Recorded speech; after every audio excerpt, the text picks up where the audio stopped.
Students, कैसे हो आप सभी। आइए हम अपनी नेक्स्ट एक्सरसाइज को स्टार्ट करते हैं। एक्सरसाइज 13.2।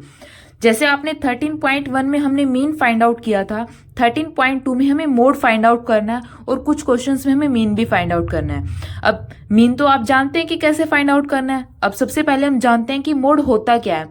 मोड क्या होता है? मैक्सिमम रिपीटिंग डिजिट, मतलब जो जितनी बार आता है, जितनी मैक्सिमम टाइम आता है, उसको हम बोलते हैं मोड। ठीक है। अब सबसे पहले देखिए, ये क्वेश्चन नंबर फर्स्ट भी है हमारे पास। नंबर ऑफ प्लांट्स हमारे पास गिवन है और नंबर ऑफ हाउसेज हमारे पास गिवन है। ठीक है, मतलब कि इस रेंज के अंदर इतने हाउसेज के अंदर इतने प्लांट्स हैं। ठीक है। हमें क्या समझना है यहाँ पे? हमें समझना है कि मोड क्या होता है। मोड क्या होता है? जो मैक्सिमम टाइम रिपीट होता है। जैसे कि अगर किसी स्टूडेंट के पास 6 कॉइन्स है और किसी स्टूडेंट के पास 3 कॉइन्स है, तो मैक्सिमम किसके पास है? 6 है, तो हमारे पास मैक्सिमम मोड हमारे पास क्या हो जाएगा? 6 हो जाएगा। ठीक है। सबसे पहले देखिए, जो मोड निकालने का फॉर्मूला हमारे पास क्या होता है? L plus F1 minus F0 divided by में 2F1 minus F0 minus F2 into में H। ठीक है। अब सबसे पहले देखिए ये होते क्या है? F1 क्या होता है, F0 क्या होता है, F2 क्या होता है। ठीक है। सबसे पहले देखिए, अब ये हाउसेस गिवन है। यहाँ पे सबसे ज्यादा मैक्सिमम फ्रीक्वेंसी कौन सी है? 6 है, तो 6 हमारे पास क्या हो जाएगा? Maximum frequency. देखिए 6 हमारे पास क्या है? Maximum frequency. तो जो 6 के जो साइड में है हमारे पास, मतलब जो 6 का जो इंटरवल है वो हमारे पास कितना है? 8 और 10। ठीक है। तो सबसे पहले हम जानते हैं कि मॉडल क्लास क्या होता है। जो मैक्सिमम फ्रीक्वेंसी होती है उसके साथ जो होता है उसको हम बोलते हैं मॉडल क्लास। ठीक है। सबसे पहले हम जानते हैं कि मॉडल क्लास क्या होता है? Maximum frequency. अब यहाँ पे मैक्सिमम फ्रीक्वेंसी क्या है हमारे पास? 6 है, तो मैक्सिमम फ्रीक्वेंसी 6 है, तो 6 के साथ में कौन सा क्लास है? 8 से 10। सो इंटरवल हमारे पास क्या हो जाएगा? जो हमारे पास इंटरवल है 8 से 10 हमारे पास क्या है? हमारी model class. 8 to 10 is our model class. ठीक है। जो भी हमारे पास मैक्सिमम फ्रीक्वेंसी है उसके जो साथ में इंटरवल होता है उसी को हम क्या बोलते हैं? Model class. जैसे यहाँ पे मैक्सिमम फ्रीक्वेंसी 6 है, 6 के साथ में कौन सा इंटरवल है? 8 से 10, तो ये हमारे पास क्या हो जाएगा? Model class. ठीक है। अब देखिए, सबसे पहले हम जानते हैं कि यहाँ पे एल क्या होता है। एल हमारे पास क्या होता है? Lowest limit of model class. Lowest limit of model class. अब देखिए, मैक्सिमम फ्रीक्वेंसी हमारे पास क्या है? 6 के साथ में इंटरवल क्या है? 8 और 10। ये हमारे पास क्या है? हमारी मॉडल क्लास। अब मॉडल क्लास की लोएस्ट लिमिट 8 और 10 में से लोएस्ट लिमिट हमारे पास क्या है? 8। तो L की वैल्यू हमारे पास यहाँ पे क्या हो जाएगी? 8। तो L हमारे पास क्या हो जाएगा? 8। ठीक है। ये स्टेप आपको बिल्कुल ध्यान से देखना है। जो भी मैक्सिमम फ्रीक्वेंसी है जो उसके साथ इंटरवल होता है वो हमारे पास क्या होता है? Model class.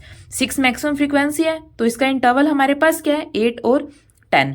तो ये हमारे पास जो 8 से 10 है ये हमारे पास क्या हो जाएगा? Model class.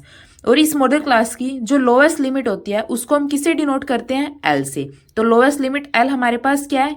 8। ठीक है। अब हम देखते हैं F1। ये हमारे पास क्या होती है? Frequency of model class. Model class हमारे पास क्या है? 8 से 10। इसकी फ्रीक्वेंसी हमारे पास क्या है? 6। तो F1 हमारे पास क्या होती है? Frequency of model class. Frequency of model class. ठीक है। अब देखिए, हमें क्या निकालना है? F0 और F2। अब देखिए, ये हमारे पास क्या होता है? F1, इससे पहले क्या होता है? F0, और यहां पे हमारे पास क्या होता है? F2। अब F1 हमारे पास क्या है? 6। तो 6 से पहले और एक 6 के बाद। अब यहाँ पे देखिए, जो 6 है, 6 हमारे पास क्या हो जाएगा? F1। यहाँ पे लिख भी दीजिए, F1 की वैल्यू क्या है? 6। अब एक F0 6 से पहले और F2 6 के बाद। तो 6 से पहले हमारे पास क्या है? 5। तो 5 हमारे पास क्या हो जाएगा? F0। ठीक है। ये हमारे पास क्या हो जाएगा? F0। और F1 के बाद हमारे पास क्या होता है? F2। तो F1 के बाद हमारे पास क्या है? 2। तो 2 हमारे पास क्या हो जाएगा? F2। ये स्टेप एक बार दोबारा देखिए। जो मैक्सिमम फ्रीक्वेंसी होती है जो उसके साथ इंटरवल होता है वो हमारे पास क्या होता है, मॉडल क्लास। और जो मॉडल क्लास की जो लोएस्ट लिमिट होती है इसको हम किसे डिनोट करते हैं, L से। ठीक है, अब जो मॉडल क्लास की जो फ्रीक्वेंसी होती है उसको हम किसे डिनोट करते हैं, F1 से। F1 की वैल्यू क्या है, 6। अब F1 से पहले हमारे पास क्या हो जाएगा, F0, और F1 के बाद हमारे पास क्या होता है, F2। तो F1 से पहले हमारे पास क्या है, 5, तो 5 हमारे पास क्या हो जाएगा, F0, और F1 के बाद हमारे पास क्या है, 2, 2 हमारे पास क्या हो जाएगा, F2। तो यहाँ पे लिख लीजिए F0 की वैल्यू हमारे पास क्या है, 5, और F2 की वैल्यू हमारे पास क्या है, 2। ठीक है, यहाँ पे भी मेंशन कर देते हैं। F0 हमारे पास क्या है, frequency of preceding model class. Preceding का मतलब होता है कि पीछे वाली। F1 के पीछे वाला हमारे पास क्या है, F0, इसकी फ्रीक्वेंसी क्या है, 5, तो F0 हमारे पास क्या है, 5। नेक्स्ट हमारे पास क्या था, F2, ये क्या होता है, frequency of succeeding model class. Succeeding क्या होता है, आगे वाला। अब F1 से आगे हमारे पास क्या है, 2, तो F2 हमारे पास क्या हो जाएगा, 2। ठीक है, अब नेक्स्ट हमें क्या चाहिए, H हमारे पास क्या होता है, हाइट ऑफ इंटरवल। देखिए H हमारे पास क्या हो जाएगा, हाइट ऑफ इंटरवल। ठीक है, अब हमारे पास इंटरवल क्या है, 0 से 2, 2 से 4, 4 से 6, 6 से 8, सबके बीच में डिफरेंस हमारे पास क्या है, 0 - 2, 2, 2 - 4, 4 - 2, 2, इंटरवल हमारे पास क्या है, 2, तो हाइट हमारे पास क्या हो जाएगी, 2। अब देखिए, अब हमने सारी वैल्यू फाइंड आउट कर लिया है। अब जस्ट हमें इस फॉर्मूले के अंदर सारी वैल्यूज पुट करनी है और हम आसानी से किसी भी स्टेटमेंट का मोड निकाल सकते हैं। ठीक है बच्चों, अगर आपको वीडियो अच्छी लगी हो तो प्लीज़ इसको लाइक कीजिए और निहान क्लासेस को जरूर सब्सक्राइब कीजिए। Thank you.